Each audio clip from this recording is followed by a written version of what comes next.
hitungan bersama ya, bahwa kita kalau mau menguasai teknologi digital, kita perlu 9 juta talenta digital hingga 2030.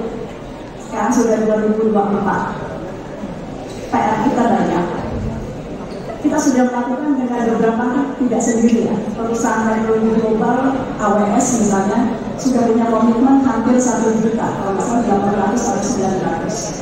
Microsoft kemarin menyatakan siap untuk tahun ini bekerjasama dengan pemerintah Indonesia untuk melahirkan 1 juta. Belum dari kampus-kampus. UGM juga cukup aktif. Terima kasih Pak Wakil Rektor. Kemarin kami duduk dengan semacam badan di sini, apa namanya ya Pak?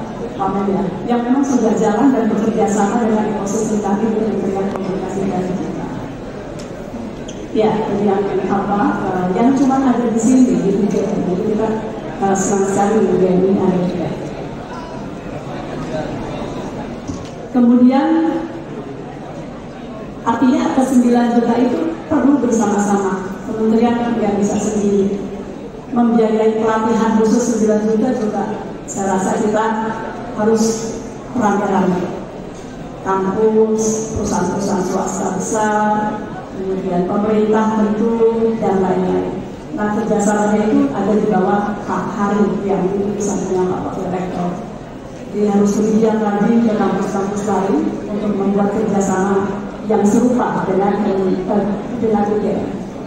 UGM ini kita jadikan contoh, Pak Wakil Rektor. Kalau kita terlambat mencapai 9 juta, kita dikhawatirkan akan tertinggal. Jadi ini yang jadi PR bersama di luar tentu tantangan-tantangan lain seperti infrastruktur. Kebetulan kami bicara di Yogyakarta yang infrastruktur komunikasinya sudah cukup baik. Tapi kunjungan pertama saya sebagai menteri di NTT yang memang kami yang masih punya PR banyak juga karena infrastrukturnya belum memadai. Jadi kalau kami dorong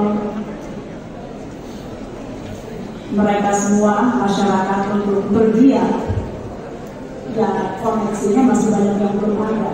Dan itu PR kami di beberapa wilayah yaitu infrastruktur. Termasuk juga memang untuk mencapai kemanfaatan luar biasa dari kecerdasan artifisial, kita harus menaikkan nanti kemampuan internet kita, kecepatan, jangkauan, ya.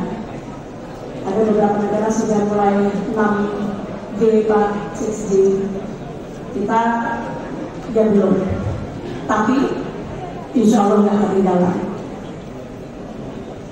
Kita lanjut ke berikutnya. Bagaimana mempercepat kesiapan teman-teman generasi muda Indonesia yang saat ini hadir di ruangan ini untuk bisa excel atau menguasai teknologi ke depan. Di tahun ini Kemkondigi melalui program yang lebih tadi saya sudah sampaikan 1 juta talenta baru. Kemudian untuk literasi digital telah mencatat 5,6 juta peserta dari Januari hingga November. Betul Pak Hari ya? Jadi 5,6 ini literasi digital yang sederhana. Kalau yang 1 juta dari Microsoft, 800 kurang lebih dari AWS itu yang untuk menciptakan SDM siap digunakan untuk perusahaan-perusahaan teknologi. Nah, kampus-kampus juga pasti banyak berperan. Kemarin kami sedang diskusikan Pak dengan Pak Direktur Dirjen Infrastruktur. Kemungkinan menaikkan tingkat komponen dalam negeri atau PKDN. Nah, ini kan perlu persiapan. Yang protes mungkin ada juga dari Pak. Tapi dalam rangka penguatan kepada industri dalam negeri dengan keyakinan bahwa anak-anak muda kita nanti bisa mengisi ruang-ruang produsen teknologi, maka kita sudah mempertimbangkan ya Pak Wamen menaikkan 40%. Tetap kita tunggu kajiannya, kemarin dalam komentarin pembicaraan awal. Tapi kita menentukan TKDN itu 2017 Pak, ini sudah cukup lama. Kita sedang exercise, ini sudah 7 tahun lewat. Apakah kita sudah mampu untuk meminta harus ada 40% PKN, terkhusus kepada industri-industri yang terkait dengan teknologi. Menunggangi kemajuan teknologi informasi ini dengan baik. Kita harus jadi kusir yang baik, kita harus jadi pilot yang baik. Pak Presiden di Peru dalam KTT APEC menyampaikan bahwa kemajuan teknologi ini harus dibarengi oleh wise leaders, pemimpin yang bijak. Itu yang menjadi pengingat kami juga di kementerian, dan mudah-mudahan di kampus saya yakin kalau UGM nilai-nilai budayanya sangat tinggi, tapi di institusi pendidikan kami berharap lebih seragam untuk melihat ini sebagai teknologi yang sekali lagi harus kita terima dengan tangan terbuka, kita manfaatkan dan dikendalikan dengan wisdom. Kalau tidak, akan lebih banyak yang buruknya daripada kemanfaatannya.